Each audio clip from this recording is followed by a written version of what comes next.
Enderal is a game of choices, and we get a limited number of memory points to invest in skills and abilities.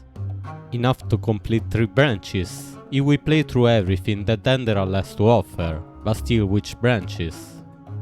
Phasmalism is a particularly difficult route for the first time player, because the death of an apparition increases our arcane fever, but also because the Phasmalic talents are not immediately beneficial. One must first find a soul. There are components to bind the soul to a talisman, and a Phasmalist workbench to build the talisman.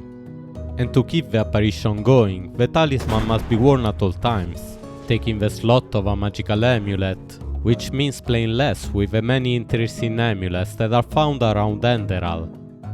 For these reasons I did not choose Phasmalism at the start of my playthrough, thinking I could eventually try it later in the game, after getting used to the basics first.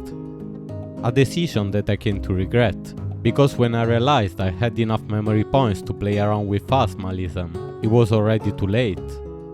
Some souls are found in remote places, and some in places we can only visit once, during specific quests.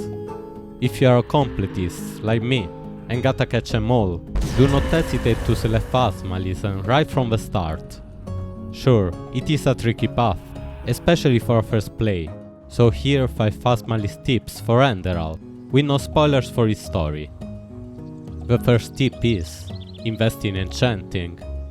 It's not much of a tip, but more of a warning. Creating Phasmalist Talisman requires a certain level of Enchanting, up to a skill of 90 for the highest level souls. It would not make much sense to invest heavily in Phasmalism, and therefore Enchanting, if you don't plan to use Enchanting in any other way. There are many benefits to Enchanting, especially when paired with Handicraft. So unless you are only interested in collecting the souls and not actually using them, you might want to play as Half Eterna for a cultural bonus of 4 points to Enchanting, and focus your game around the skill. Is it necessary? No, but it's a possibility to keep in mind. Enderal gives much flexibility, allowing you to create the character you want, and not to be dictated by what you should build. Just experiment and have fun. The second tip is, collect everything. Phasmalism is a complete skill. You'll want to find all souls, but also the materials to build their talismans, although you'll be only using some of them at the end. Creating talismans and equipping the apparitions has a heavy cost in bone meal, ectoplasm, and most of all soul gems. It's beneficial to start using a weapon enchanted with soul trap as soon as possible, and to save all the bone meal and ectoplasm you find around. To create the talisman, you'll also need various unusual components, items that have no actual use outside the Phasmalist path. To be on the safe side, keep in your secure chest at least 2 copies of any object you would otherwise throw out. They might end up unused, but at least you won't have to search all Enderal for the one paper roll you know you have seen somewhere, but where? Something that also helps with the third tip, equip your apparitions. While progressing in the game, we go through different weapons and armors, and different special sets as well. The ones we stop using we can give to our apparitions. Not only, we can give them duplicates of spells we already learned, and remove the spells and equipment we don't want them to use.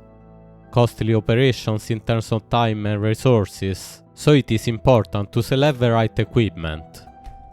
Every soul has different abilities. Check what the attributes are before spectralizing any object.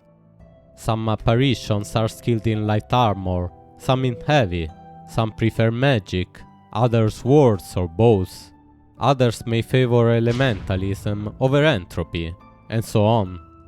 Just don't sell away all of your old equipment, keep the best for your apparition, and it will make for a formidable ally. Which brings to the fourth tip. Choose the right combat style.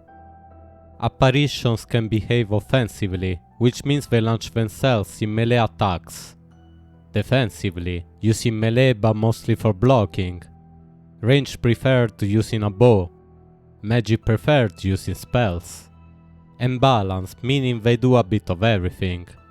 Select for your apparition a combat style that supports yours, like offensive or defensive if you are a mage, or magic preferred if you are a warrior.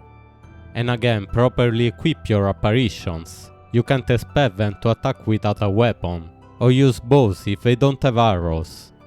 Also don't give weapons that need recharging, like a staff of fireballs, cause they will lose charge. But better armor, weapons, spells and all other enchanted gear are a whole open field.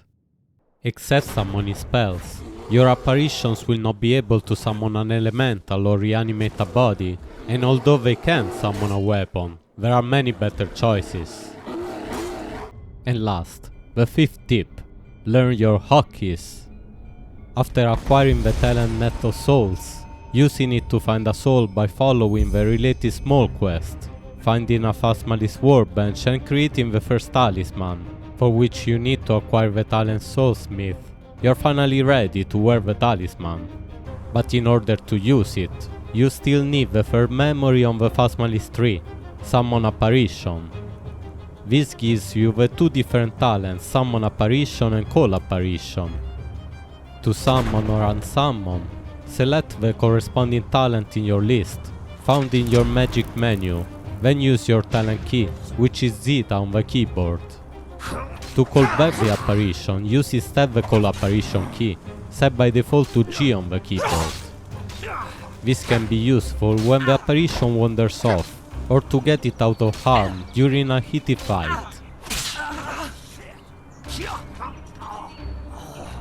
Using Phasmalism is not as easy as equipping a sword and running into battle, but it can be very rewarding. Should you choose it for your first playthrough, just follow the introduction to Phasmalism, which triggers when you acquire your first Phasmalic memory. Get comfortable with the talents and the spectralization process, and most importantly, take it slow. You're not going to be able to create a talisman right away, so you might as well enjoy the path. Soon you stumble into a Phasmalist workbench, and only then you should acquire the second and third memories of Phasmalism, and start spectralizing your way through Enderal. Thanks for watching, and well blessed.